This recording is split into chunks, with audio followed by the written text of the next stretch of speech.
Chapter 16. "Bryce," said the old woman, "get away from that rabbit. I ain't paying you to stand and stare." "Yes, ma'am," said Bryce. He wiped his nose with the back of his hand and continued to look up at Edward. The boy's eyes were brown with flecks of gold shining in them. "Hey," he whispered to Edward. A crow settled on Edward's head, and the boy flapped his arms and shouted, "Go on, get!" And the bird spread his wings and flew away. "Bryce!" shouted the old woman. "Ma'am?" said Bryce. "Get away from that rabbit. Do your work. I ain't gonna say it again." "Yes'm," said Bryce. He wiped his hand across his nose. "I'll be back to get you," he said to Edward. The rabbit spent the day hanging by his ears, baked in the hot sun, watching the old woman and Bryce weed and hoe the garden. Whenever the woman wasn't looking, Bryce raised his hand and waved. The birds circled over Edward's head, laughing at him. What was it like to have wings? Edward wondered. If he had had wings when he was tossed overboard, he would not have sunk to the bottom of the sea. Instead, he would have flown in the opposite direction, up into the deep, bright blue sky. And when Lolly took him up to the dump, he would have flown out of the garbage and followed her and landed on her head, holding on with his sharp claws.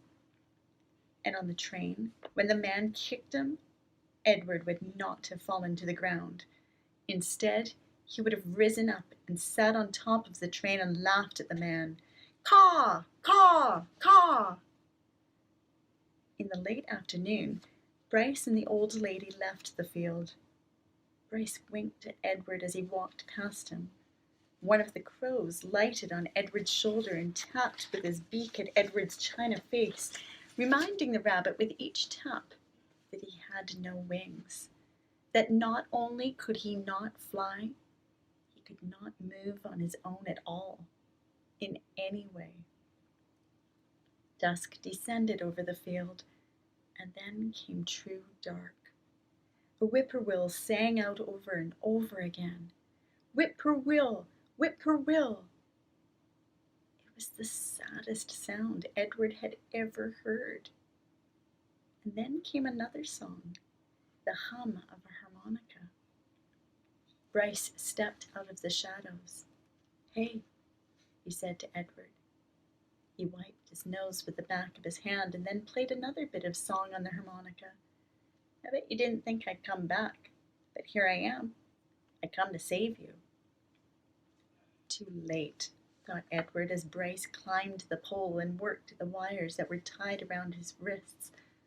"I'm nothing but a hollow rabbit." Too late, thought Edward, as Bryce pulled the nails out of his ears. "I'm only a doll made of china." But when the last nail was out and he fell forward into Bryce's arms, the rabbit felt a rush of relief, and the feeling of relief was followed by one of joy. "Perhaps," he thought, "it is not too late after all for me to be saved."